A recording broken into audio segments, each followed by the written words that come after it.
그래서 오늘 제목은 지옥과 천국이라고 하는 제목으로 여러분에게 말씀을 함께 나누려고 합니다.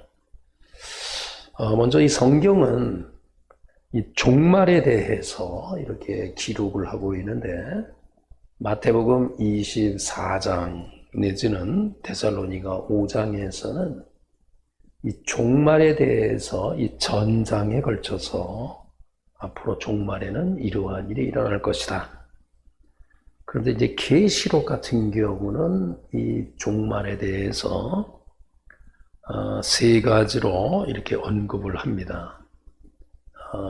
요한계시록 3장까지의 내용을 제외한 4장부터 22장까지 이 종말에 관련된 이야기인데, 그 중에서 첫 번째는 인류에게 재앙이 있을 것이고 예수님의 재림이 있을 것이고 새하늘과 새 땅이 임한다는 것입니다.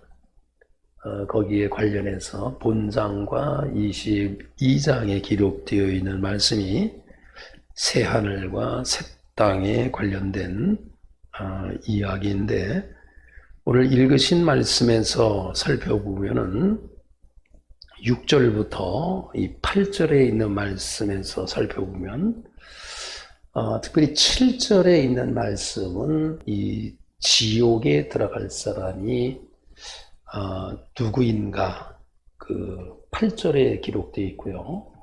7절은 천국에 들어갈 자는 누구인가. 그래서 이 21장 1절부터 4절에 있는 말씀 속에서 살펴보면 새하늘과 새 땅이라고 하는 이 표현이 천국이라고 하는 이런 표현으로 우리가 일반적으로 생각하고 있는데, 성경에서는 두 개의 어떤 용어로 천국을 이렇게 소개하고 있습니다. 우리가 흔히 이 마태복음 같은 경우는 천국이라고 이렇게 표현을 하고요. 마태복음을 제외한 다른 복음서, 마가복음, 누가복음 같은 경우에는 하나님의 나라로 그렇게 표현하고 있습니다. 그러니까 요한계시록의 새하늘과 새 땅이라고 하는 것이 마태복음에는 천국으로, 마가복음, 누가복음 이런 복음서 같은 경우는 하나님의 나라 이렇게 표현되어 있다는 것입니다. 그런데 이 천국이라고 하는 것과 하나님의 나라가 같은 의미이기는 합니다. 그것이 요한계시록에서 새하늘과 새 땅이라고 하는 것을 지칭하는 말인데, 의미적으로는 같으나 내면적으로 이 천국과 하나님의 나라는 약간의 차이가 있다는 것입니다. 일단 천국이라고 하는 것은 Kingdom of Heaven이라고 하는 영어의 이 표현을 쓰고 있고요. 그리고 하나님의 나라 같은 경우는 Kingdom of God 이렇게 표현하고 있습니다. 그러니까 그 똑같은 공통점은 킹덤이라고 하는 왕국이라고 하는 이런 공통점이 있긴 있지만은, 앞에 서술된 것을 보니까 하늘의 왕국, 이게 천국이고, 그리고 하나님의 왕국, 이것이 하나님의 나라입니다. 그러면 천국은 구체적으로 뭐고 하나님의 나라는 구체적으로 무엇인가? 먼저 성경에 기록되어져 있는 이 천국이라고 하는 이 표현은 약간 지역적인 개념이 그 안에 들어가 있는 것입니다. 지역적인 개념. 그러니까 온 우주를 지배하시는 하나님의 통치를 이 포괄적으로 표현한 이런 말인데, 사도 바울이 은혜를 받고 셋째 하늘에 이렇게 올라가 보니까 의인들이 죽은 사람들이 셋째 하늘에 이렇게 있었다는 고백을 합니다.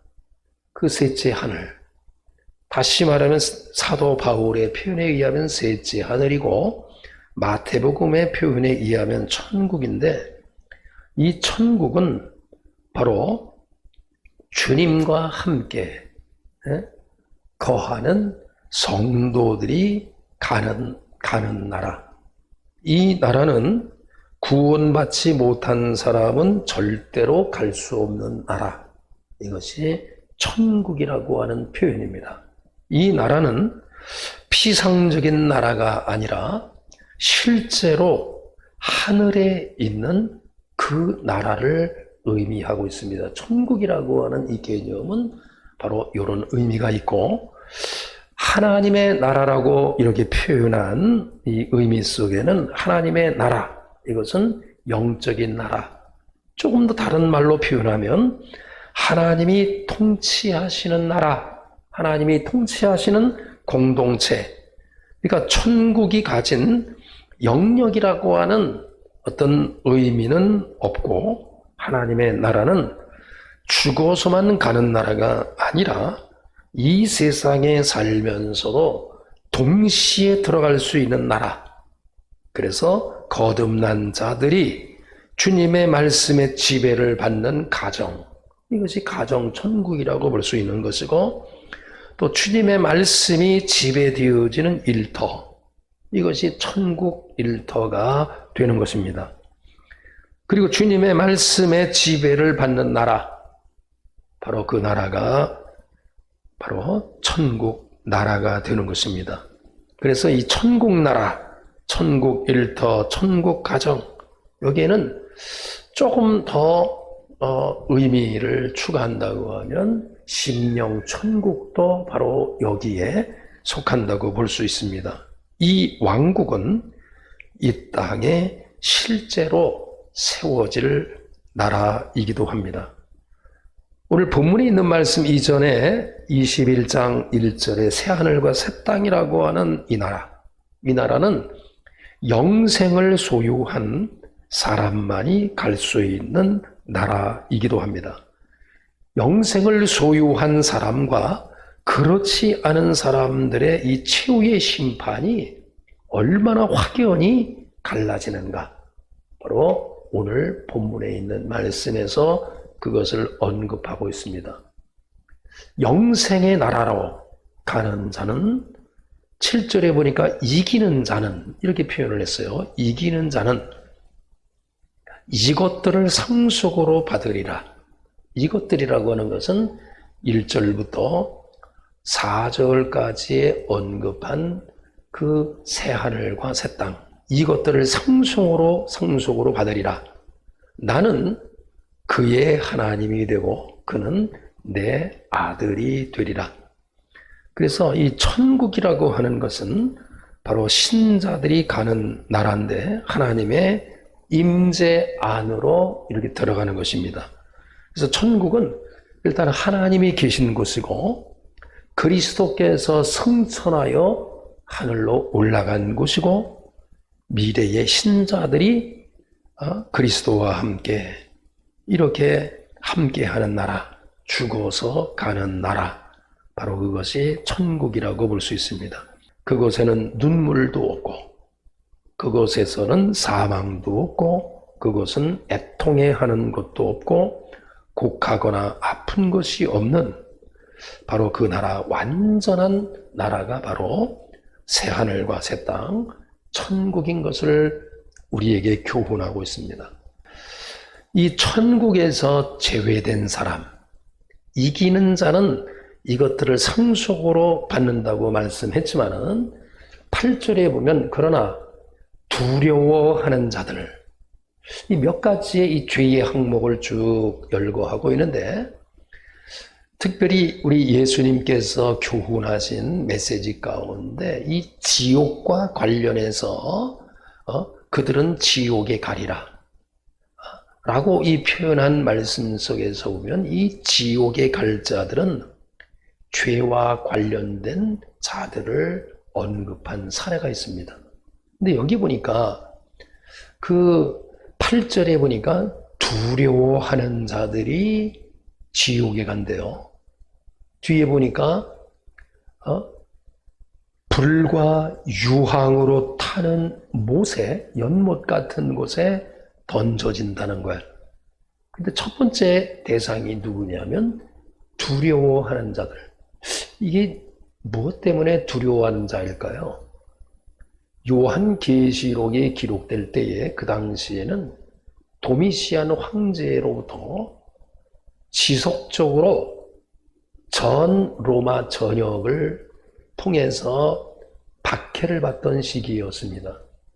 그러니까 사람 앞에서 사람들이 죽음을 두려워하며 예수 믿을래 믿지 아니할래 이렇게 물었을 때, 아니면 예수 믿는 자의 이 박해가 지속되는 그 당시에 하나님을 두려워하지 않고 사람을 두려워하는 이런 사람들, 이거 굉장히 큰 역사의 어떤 의미를 품고 있는 단어입니다.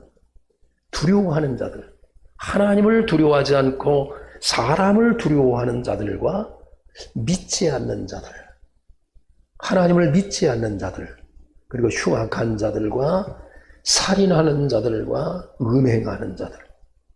이 음행한다고 하는 것은 성경적 의미로 볼 때는 우상 숭배와 관련된 거예요.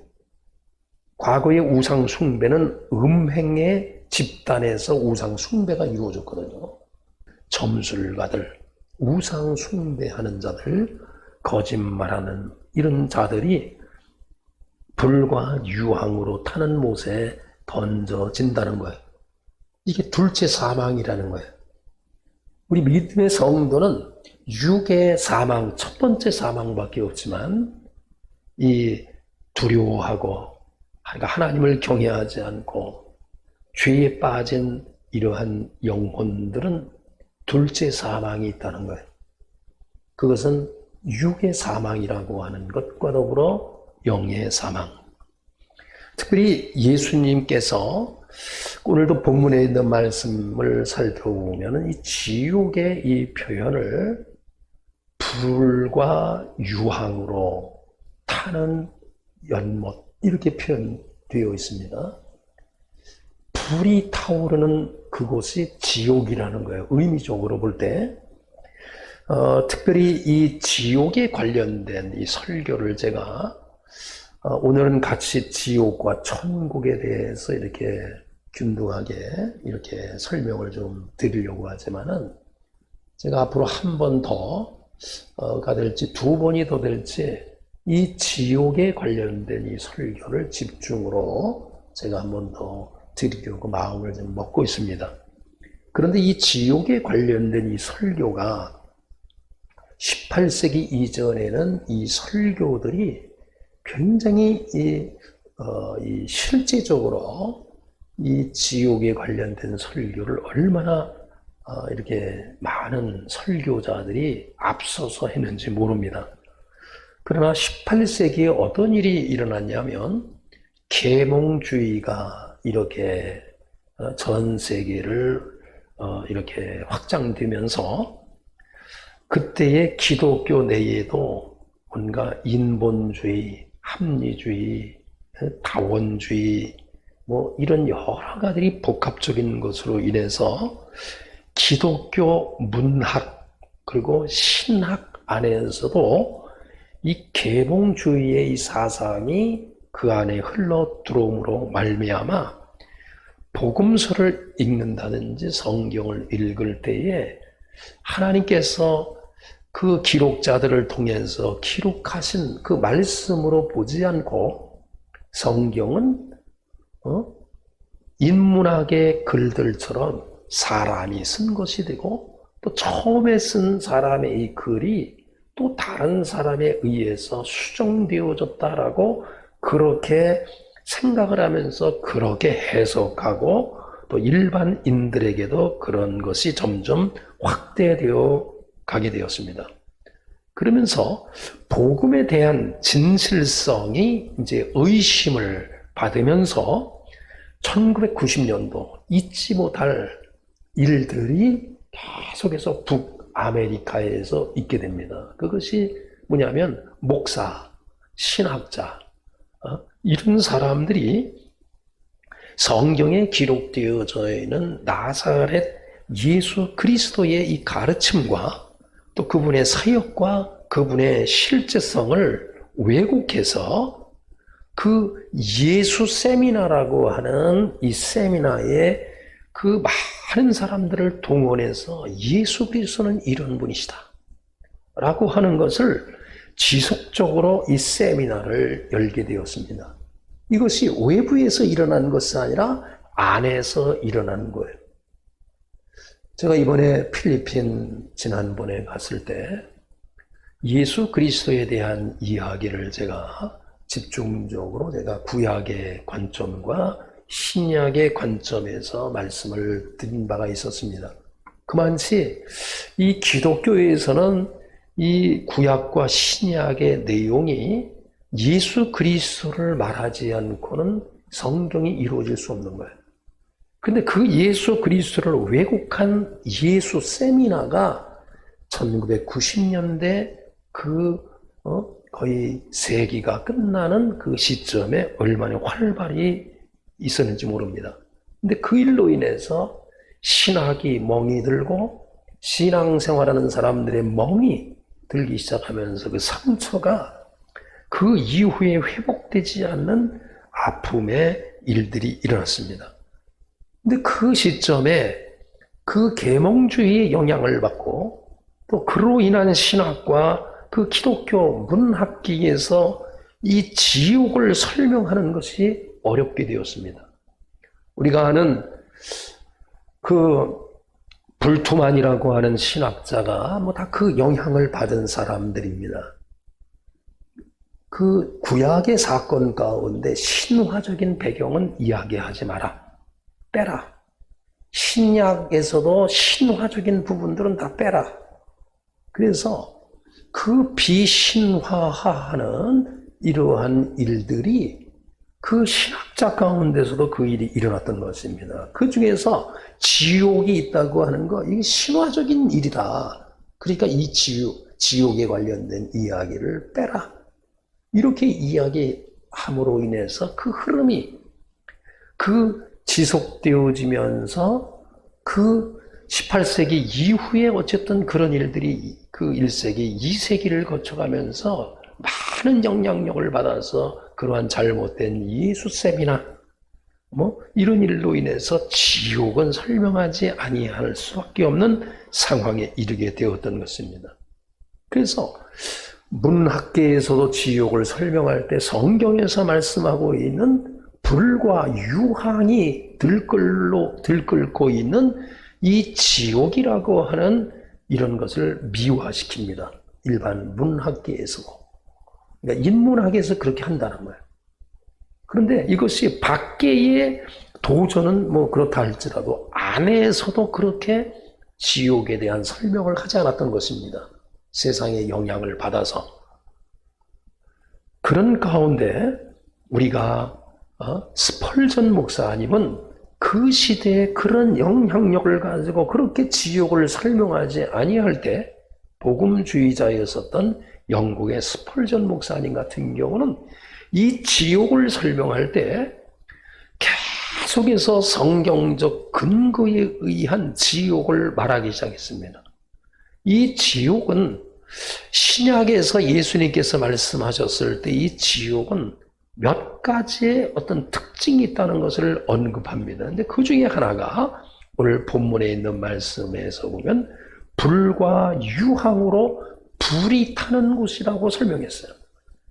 그러니까 스펄전 목사님이 이 불과 유황으로 들끓는 이 지옥에 대해서 얼마나 강력하게 당시에 설교했는가. 그의 설교의 어떤 핵심 속에서 보면 불이 지옥과 관련해서 설교할 때 불이 그 입에서 제하지가 않았어요. 그의 표현에 의하면 지옥에 들어가면 입에도 불, 귀에도 불, 얼굴에도 불, 다리에도 불, 창자에도 불, 그 불이 계속해서 그 사람들의 뜨거움을 죽을 어떤 그 상황으로 몰아간다는 것. 그래서 스펄전 목사님의 지옥 설교를 보면은 불에 대한 이야기를 얼마나 언급한지 모릅니다. 그러면 정말 이 지옥이라고 하는 어떤 이런 것이 어떤 것인가를 우리가 좀 살펴볼 때 예수님께서 산상수훈을 통해서 우리에게 교훈하신 내용 가운데, 산상수훈 가운데 죄에 대해서 이야기한 바가 있었습니다. 그 산상수훈 5장부터 마태복음 7장까지의 내용 중에서 5장 22절 이하부터 시작을 해서 30절에 있는 말씀에서 보면은 거기에 이 죄 지은 자들이 지옥으로 가게 되어지는 이 표현을 하고 있어요. 근데 그 중에 하나가 바로 그 형제에 대하여 라가라 하는 자는 공회에 잡혀가게 되고 미련한 놈이라 하는 자는 지옥불에 들어가게 되리라. 이 지옥불에 들어가게 되리라 이렇게 얘기하세요. 지옥하면 그냥 따라붙는 이야기가 불로 연결하시는 걸 볼 수 있어요. 예수님께서 지옥하면 그냥 불 이렇게 연결하는 걸 볼 수 있어요. 지옥불에 들어가리라.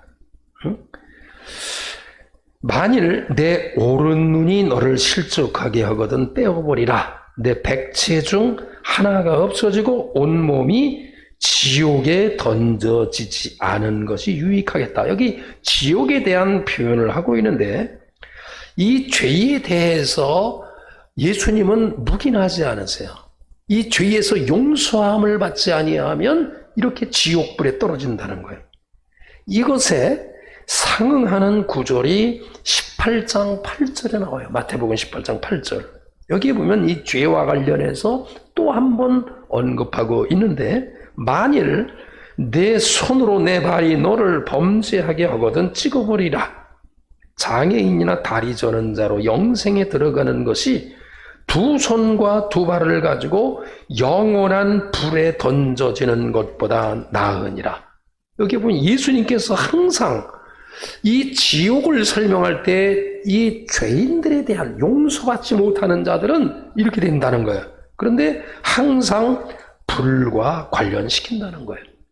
그래서 예수님께서는 지옥이 불타는 곳이라고 설명을 했고, 특별히 예수님께서는 죄 지은 것에 대해서 매우 심각하게 여기면서 죄 지은 자는 영원한 지옥, 불에 그곳에서 있다는 거예요. 근데 그 불은 지금 인간사가 이렇게 이루어지고 있는 역사 속에서 일어난 이 불과 다른 특징이 있어요. 지금 이 불이라고 하는 것은 얼마나 무서운가. 소위 뒤에 마귀자를 붙여서 화마라고 그러죠. 불로 화자에. 화마가 쓸고 가는 곳에 보면 다 태워서 어때요? 그냥 재가 돼서 다 없어지잖아요. 생명체들이 다 죽어요.